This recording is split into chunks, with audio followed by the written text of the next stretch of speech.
సంవత్సరాల తర్వాత తెలంగాణ రాష్ట్రంలో అనుకూల ప్రభుత్వం ఏర్పడింది. దీంతో ఆంధ్రజ్యోతి ఎండీ వేమూరి రాధాకృష్ణకు పట్టపగ్గాలు లేకుండా పోయాయి.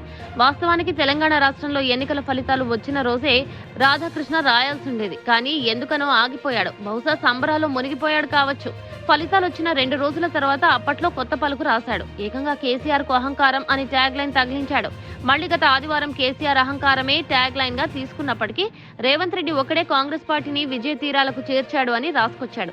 అయితే ఈ ఆదివారం తన కొత్త పలుకులో ఎలాంటి విషయాలు చెప్తాడోననే ఆసక్తి పాఠకుల్లో ఉండేది. కానీ అందరి అంచనాలను తలకిందులు చేస్తూ రాధాకృష్ణ కొత్త పలుకు రాయలేదు. తెలంగాణలో ఇప్పుడు పెద్దగా రాయడానికి ఏమీ లేదు అనుకున్నాడా, లేక ఆంధ్రప్రదేశ్ లోనూ అనుకున్న ప్రభుత్వం ఏర్పడడానికి తెర వెనుక కసరత్తు చేస్తున్నాడా? వాస్తవానికి తెలంగాణలో ప్రస్తుతం అనేక కీలక విషయాలు వెలుగు చూస్తున్నాయి.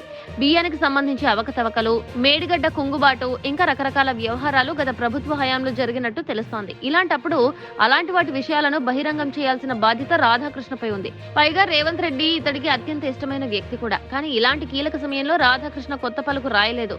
ఇక అటు ఏపీలో కూడా పలు కీలక పరిణామాలు చోటు చేసుకుంటున్నాయి. జగన్ పై ఒంటికాలపై లేచే రాధాకృష్ణ వైసీపీపై తన కొత్త పలుకు ద్వారా జనంలోకి మరింత విస్తృతంగా తీసుకొస్తారని టీడీపీ నాయకులు భావించారు. కానీ ఈ ఆదివారం రాధాకృష్ణ కొత్త పలుకు రాయకపోవడంతో తెర వెనుక ఏమైనా జరిగిందా, లేక రాధాకృష్ణ ఈ ఆదివారం విశ్రాంతి తీసుకుంటున్నాడా అనే ప్రశ్నలను టీడీపీ నాయకులు తమలో తామే సంధించుకుంటున్నారు. అప్పట్లో చంద్రబాబు నాయుడు అరెస్ట్ అయినప్పుడు, రాజమండ్రి జైలుకు వెళ్లినప్పుడు రాధాకృష్ణ మామూలు పోరాటం చేయలేదు. తన పత్రిక ద్వారా ఏపీ ప్రభుత్వంపై యుద్ధం ప్రకటించారు. అప్పట్లో ఆంధ్రజ్యోతి రాసిన వార్తల ఆధారంగానే టీడీపీ నాయకులు మరింత ఉధృతంగా జగన్ ప్రభుత్వంపై పోరాటాలు చేశారు. రాధాకృష్ణ తన కొత్త పలుకు ద్వారా దాన్ని ప్రజల్లోకి మరింత విస్తృతంగా తీసుకెళ్తే తమ పార్టీ అధికారంలోకి వస్తుందని టీడీపీ నాయకులు భావిస్తున్నారు. కానీ ఇలాంటి కీలక సమయంలో కొత్త పలుకును రాధాకృష్ణ రాయకపోవడం పట్ల వారు ఒకంత నిర్వేదం చెందుతున్నారు. వాస్తవానికి రాధాకృష్ణ కొత్త పలుకు చంద్రబాబు ప్రస్తావన లేకుంటే చాలా బాగుంటుంది. ఆఫ్ ది రికార్డ్ విషయాలను రాధాకృష్ణ రెండవ మాటకు తావు లేకుండా రాసిస్తారు. అందులో ఎటువంటి మొహమాటాన్ని ప్రదర్శించరు. కవిత లిక్కర్ స్కామ్ ను రాధాకృష్ణ ఇదే కొత్త పలుకులో ప్రస్తావించారు.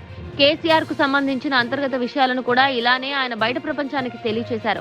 రేవంత్ రెడ్డి ఎందుకు ముఖ్యమంత్రి కావాలి, కాంగ్రెస్ పార్టీ ఎందుకు అధికారంలోకి రావాలో పలుమార్లు తన కొత్త పలుకు వ్యాసాల ద్వారా ప్రజలకు వివరించే ప్రయత్నం చేశారు. అంటే రాధాకృష్ణ రాసిన కొత్త పలుకు ద్వారానే కాంగ్రెస్ పార్టీ అధికారంలోకి వచ్చిందా అనే ప్రశ్న ఉత్పన్నం కావచ్చు.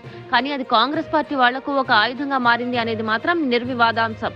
దమ్మున్న జర్నలిస్టుగా తనను తాను అభివర్ణించుకునే రాధాకృష్ణ కాంగ్రెస్ పార్టీకి ఎలా వత్తాసు పలుకుతాడు అనే సందేహం ఇక్కడ రావచ్చు. దీనికి సరైన సమాధానం రాధాకృష్ణ నుంచి లభించకపోవచ్చు. కానీ ఒక బలమైన మాధ్యమం లేకపోతే ఏ పార్టీ కూడా మనుగడ సాగించలేని పరిస్థితులు ప్రస్తుతం నెలకొని ఉన్నాయి. కాబట్టి దీన్ని తప్పుపట్టాల్సిన అవసరం లేదు. అలాగని సర్కార్ చేసే తప్పులను కూడా గుడ్డిగా సమర్థిస్తే ఆంధ్రజ్యోతి కాస్త మరో నమస్తే తెలంగాణ అవుతుంది. కానీ రాధాకృష్ణ అక్కడి దాకా తీసుకొస్తారని అనుకోవడానికి లేదు.